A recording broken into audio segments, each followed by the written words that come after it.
Hi everyone, this is Ian from AnandTech, and I'm here with a sneak preview of the new Zenfone 3 series.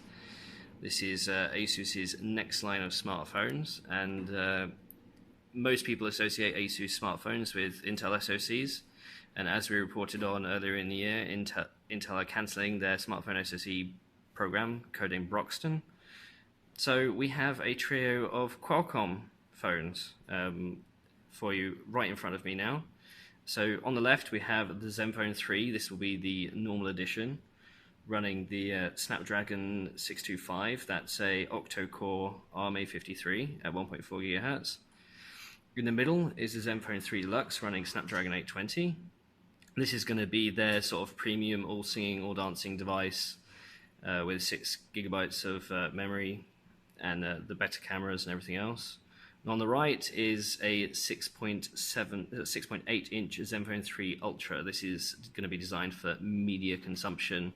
It contains a Pixelworks special chip for image enhancement and a 4,800 mAh battery. That's going to be running Snapdragon 652, which is Quad A72s and Quad A53s. But let's take a look at the devices one by one. So this is the base Zenfone. This is going to be using Gorilla Glass 3 on the front and the rear, and Gorilla Glass 2.5D for the contouring. ASUS for this line is going to be using a sort of seamless design where you can't see any of the antenna on the back. If we see on the other two phones, they're going to go the similar way. On the back we have a Sony IMX294 sensor in the 16 megapixel smartphone and a touch fingerprint sensor.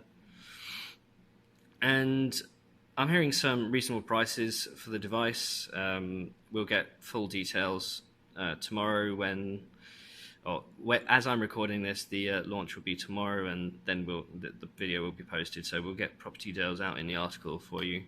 Running the latest version of Zen UI, as will all these phones. So they're going to be interesting. This base model is a 5.5 inch Super IPS.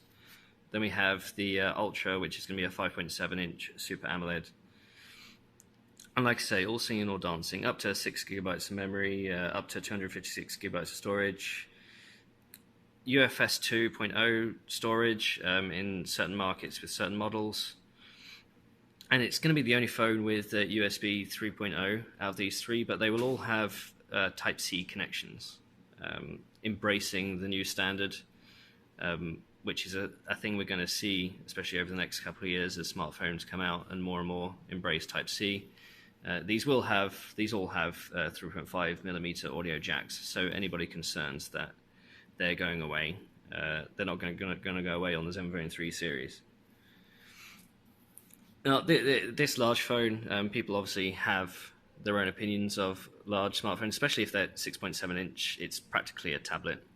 I suggested that this would probably be more of a China play, but I'm hearing it is coming to the US in one form or another. Not exactly sure on the release dates for that, but we'll see in the future. All these phones will be dual SIM.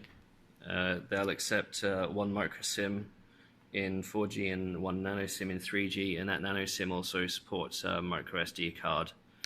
And these all should support up to 200 gigabytes or 256 gigabytes micro SD cards, as and when you can find and buy them. The camera on the Ultra and I think on the base will use all three cameras.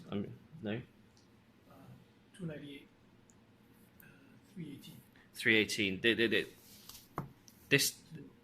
This one will use three different methods of focus. We're going to have the contrast detection. We're going to have laser and also the normal standard way of focusing based on the image. This means that focusing should be reasonably fast. The laser focus will be, I'm told you're going to have a longer range, up to 1.2 meters, whereas other laser focuses are only 0.6 to 0.9 meters. and we're going to see all these phones announced at the ASUS Zen announcement here at Computex. We'll see if we can get some of these smartphones in to test. While I am a fan of big smartphones, maybe 6.7 inches is a bit too much, but we'll see. All three are running full HD displays, 1920 by 1080. So we'll see how they perform. And it's interesting to see how ASUS are embracing Snapdragon across the whole line rather than switching between Snapdragon and Intel. So thank you, and stay tuned for the rest of our Computex coverage.